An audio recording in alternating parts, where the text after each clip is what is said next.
Hello, everybody. Welcome back to Eng Lang Pro's YouTube channel, where we as a team aim to help you guys get the absolute maximum out of such an amazing subject as English language. My name's Tori. I'm one of the judges on the team, and today I'm going to be introducing you to essay planning. So, ideally, by the time October comes around, you guys are fully able to run with this in 5 minutes spread over your reading/writing time. By this time of year, it's completely okay to not be there yet. So, ideally, we want it to be quick, but we also want it to be good, our essay plan.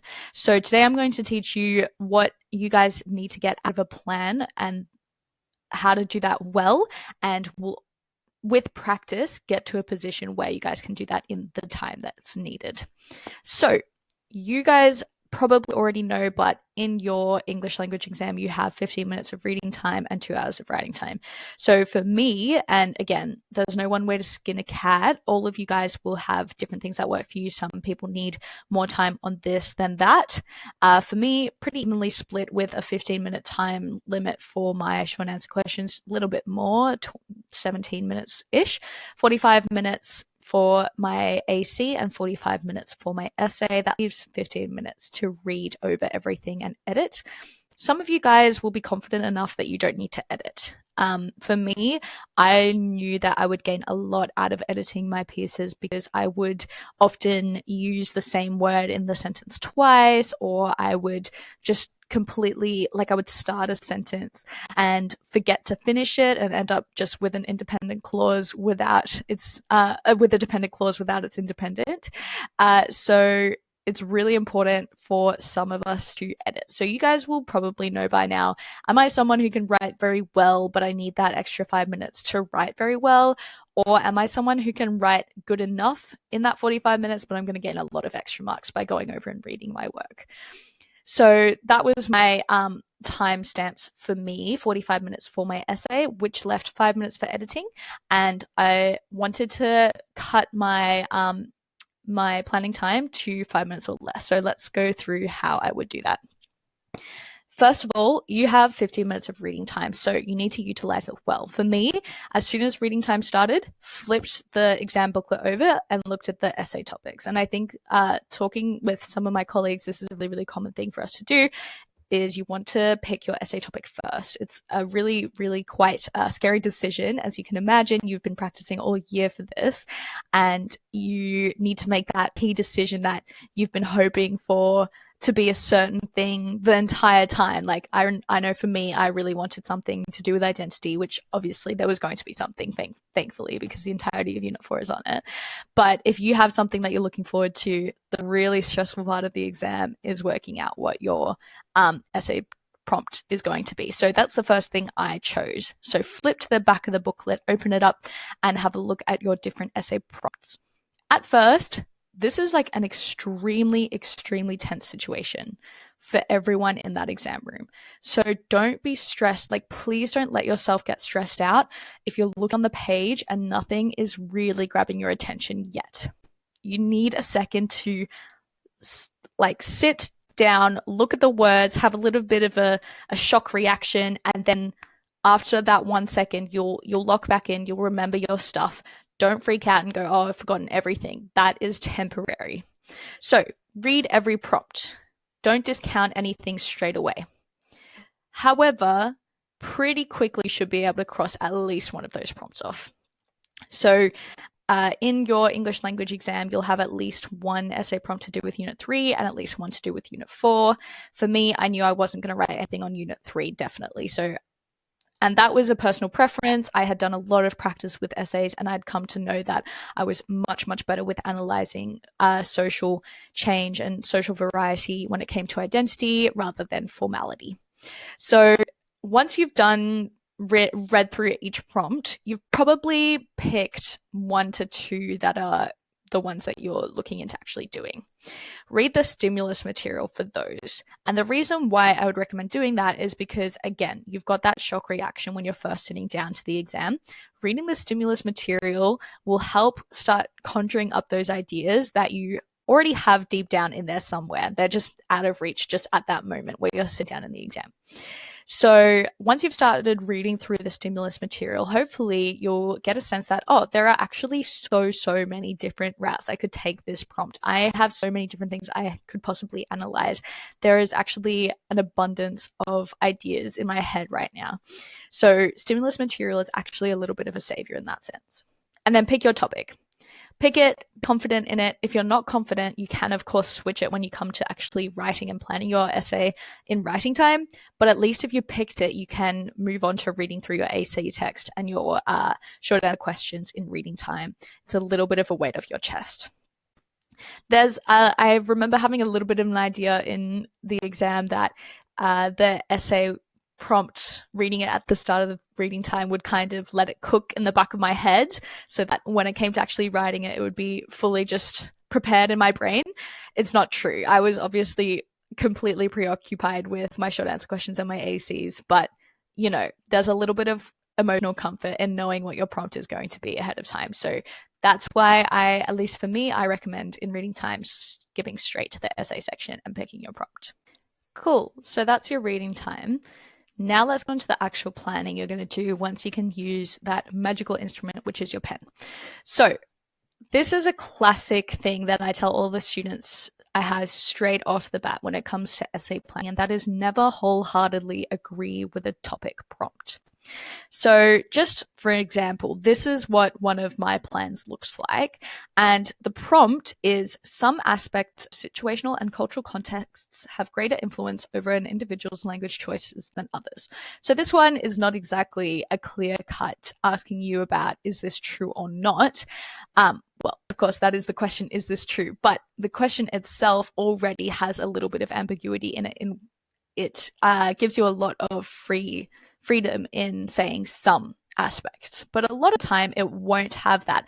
It'll say something like social media is clearly having an impact whether we like it or not. So it's a very definitive statement that you need to agree with. Never ever fully agree or disagree, because you're just cutting off the chance for you to write that magical third paragraph, which is your however paragraph, where you basically rebut everything that you've said in the first two paragraphs.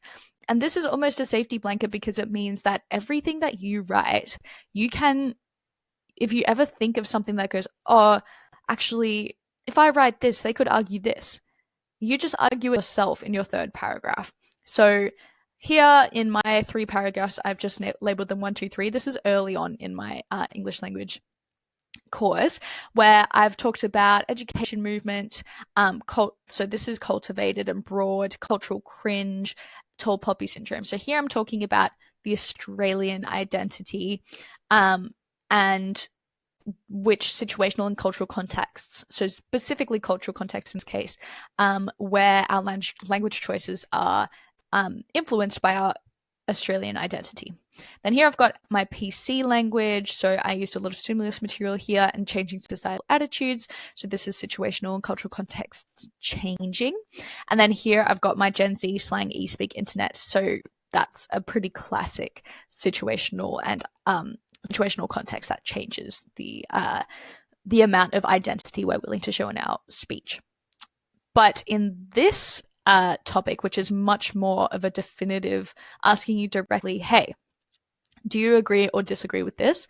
I've got a bit of yes, yes, no. So this is what my plans and what I recommend your plans to roughly look like. So I've got in my working space, I've titled my paragraphs 1, 2, 3. When it got later in the year, I even went just yes, yes, no. Here I've got a no in 3. But I've titled it so that I know where I'm going with my argument. You'll get to know that when you write a lot of essays, you tend to write a certain paragraph, or at least a structure of a certain paragraph, quite a lot, no matter what the prompt is. So for example, I would often write a jargon or a slang paragraph, and they fit so well with various different identity topic prompts. So I would end up falling into the same pattern of writing with the same examples and the same analysis, but tweaking it so that it fit the topic. So for me, old versus young identity was something that I would write a lot about, so I knew what I meant when I wrote that as my heading. Stimulus A, stimulus B, character requirements. So what I meant by this is just the reason why we have acronyms and initialisms in e-speak is what digital speak is because of the original character requirements on applications. And technology always changes the language, which is a David Crystal quote. So what I'm trying to illustrate here is that you should, with your linguistic quotes and your contemporary examples, become comfortable enough that you can write very shorthand versions of them so you know exactly what you're talking about when you sketch out your plan. Here I've got informal versus formal, and I've written emojis, 91% Adobe. So that doesn't make any sense except to me, because in the year that I did it, Adobe had done a survey showing which emojis were the most commonly used, and they were different based on old versus young. So I assumed that I meant that here. And then clearly I don't have a lot for informal versus formal. So that's okay. I've sat down and I've jotted down a few ideas. If I can't think of 3 pieces of evidence in my paragraph and it's been 5 minutes, it's time for me to start writing my essay, and those will come with the writing. If they don't, it's time to quickly rethink, is this a good argument for my essay, or do I need a new paragraph? And then my no paragraph, only speeding up what was already occurring. So I clearly thought I had made a big statement with this using italics and underlining. But basically, I was saying that activism, PC language, egalitarianism in Australia was already changing language, and that social media was just accelerating that by causing an increase in globalization. So here is an example of my introduction, and I've got a quote there, not the most powerful one according to my teacher. And then, yeah, basically this is not to do with the plan, but you can see the outline where I've got my stimulus and my prompt, and then directly in the working space, I've put my 3 examples, my 3 paragraphs. So back to actually what I was saying before of defining this process for you guys. So for me, never, ever fully agree or disagree. This is a trap, and that's why you guys have probably heard, if you see a word that is a definitive one end of the sort of spectrum of a definitely. So for example, always or never, which of course I've used myself here, but if you see in a prompt something like English is never formal in certain situations, then that is a red flag to you, because rules are meant to be broken, and language is incredibly versatile in that you can adapt it even if generally it is used in certain ways. So never fully agree or disagree. There's always more to say if you have a sort of yes but or no but opinion. All right. Identify keywords and interpret them. So the reason we say this is because a lot of the time a prompt will have something up to interpretation. So for example, let's say, let's go down here.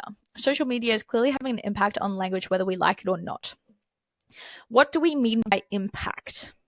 So you need to say in your introduction, you mean impact as in through lexical choice, or do you mean impact on actual language used as in code switching? What do you mean by impact on people's language choices? Do we mean that maybe social media itself is changing our fundamental identity and therefore our language choices? I'm getting a bit abstract here, but the point is, if you are going to take, and a lot of the times you will take a term in the prompt and interpret it in a way that is not the most obvious to the examiner, you can lose marks. So you need to make it very, very clear to the examiner what you mean by your interpretation in your introduction and throughout your text, which is fine. As long as you're actually interpreting it within reason, you're fully within your right to do so. So identify your keyword and interpret it. And I would say a lot of you guys might have done this in class actually. I remember writing out a prompt and thinking of every single synonym that I could for every single keyword in that prompt. And the reason for that is because with that exercise, you might actually identify different meanings for the prompt that you hadn't originally thought of. And if the thing that first comes to your mind is a certain interpretation that doesn't first come to the examiner's mind, then you could be in trouble. So it's worth defining anyway. Cool. Headings for your paragraphs and add shorthand of. So this is where I split out my yes, yes, no's, and I need to write underneath what my examples are, my evidence. So 1 to 2, probably one piece of stimulus material, because you don't want it to seem like you're relying on that and you don't have enough contemporary examples. Your contemporary examples, which is everything else except for your linguist quotes, and 1 maximum anecdote. All right, so moving on to this example, the way that language is used in society is driven primarily by a desire to maintain social harmony. So to what extent do you agree with this statement? So they're helping you out a bit here because they're asking you to what extent. So it's not do you agree or disagree. So here I've got maintain face, my 2 stimulus material. This is reports, which was a contemporary example that I remembered from allegations against people in parliament. Instead of saying more realistic definition, they would use these reports as almost like a euphemism. And then come on Aussie is a reference to a ScoMo tweet. Honorifics, Chi Lu and Howard Mans are both linguists that I was going to quote there. Here I've got when not needed, face-threatening acts. So Sammy J is a comedian, in versus out group, Yanks from Reddit. Social identity theory is something I was going to talk about, slang, stimulus D. And then PC language, political correctness, Lizzo, so she wrote a song and then had to recall it and change a few words because it wasn't really politically correct. Perjuration, which I absolutely cannot remember what I was talking about there. MGT and boy in man. No clue what I meant at the time, but I hope this kind of demonstrates what at the time I was branching out my ideas with sort of a mind map sort of plan. There are a few things. First of all, with the Lizzo thing here, that's not really a contemporary Australian example. She's an American singer, I believe. So that would not be something that should not be something that you guys are looking for in your contemporary examples. Look for Australian ones. And I do have a bit of my my actual text here. So you can see that I'm talking about politeness theory, and then I talk about informal vocatives carrying a rejection of formality, and they carry breeding familiarity, which is a Chi Lu quote, Scott Morrison PM quote from the tweet, and then euphemisms about saving face, and then social group theory. So I had a lot to talk about, but this is how it connects to these examples. So I hope that kind of makes sense, kind of the branching of here I'm maintaining face, and then in this paragraph I talk about maintaining face and maintaining social harmony, therefore. All right, let's move on to non-timed practice planning. So these are some of the major themes that you're going to come across when you are writing essays. When you guys are planning, and I can understand year 12 is hard, there is a lot to do. So when it comes to practice, just opening up an exam and writing out an entire essay can be draining and not that helpful if you're out of it. If you don't have the stamina to write an entire essay one Friday night, you shouldn't, because you're not going to get out of it what you're trying to get out of it. Instead, I would recommend just plan one, because planning is half the battle. So these are some of the themes that you want to have a look at. And then what I would do is brainstorm a list of topics that could be discussed within each of the above themes. And I still have the A4 sheets of paper. Straight in the middle, what is everything that could possibly be asked about this? So, for example, Australian English, one of those things could be about accents, broad, cultivated, general accents. What has that got to do with the Australian identity and context? And then I went and looked up things like cultural cringe, which is a movement in the 1940s where we as Australians almost became embarrassed to be Australian, and that's where the rise of the cultivated accent came from. And then in response, the broad accent was almost like an F off in response to that. So that was one whole rabbit deep dive that I did on Australian English, and then suddenly I was able to write an entire paragraph on cultural cringe, things like told pulpy syndrome, and all of that is to do with Australian identity. Brainstorm and mind map all the possible stances you could take. So this is where you're writing your yes, yes, no paragraph plans. And with non-timed practice, you should be using all of your resources that are available to you. So Google, just write down with your brainstorm, you have some ideas that you want to look up. look them up and find contemporary examples, because then you can write a beautiful, proper analysis of those examples. And by the end of it, with each of these prompts, I should ask you, okay, let's say attitudes to varieties of English. I'm going to ask you about prescriptivism and descriptivism. You should be able to counter me with 3 fantastic contemporary examples or a linguist quote that you can analyze in response to that. So, with a bit of research, that hour that you spent writing an essay, you now have more actual knowledge that you could use in your essay at the end of the year. So it's so much more worth it, and it's much more interesting. If you've written 3 essays already this week, you're just not going to get out of that practice time what you could. So I really, really recommend doing this instead.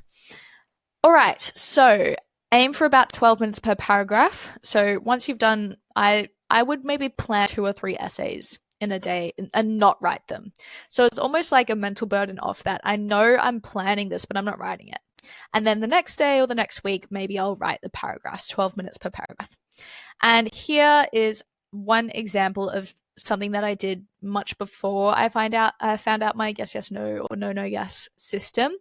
And here I'm just almost planning out one fat paragraph. So this is, again, kind of more along what you would do in your non-time restricted essay plan practice.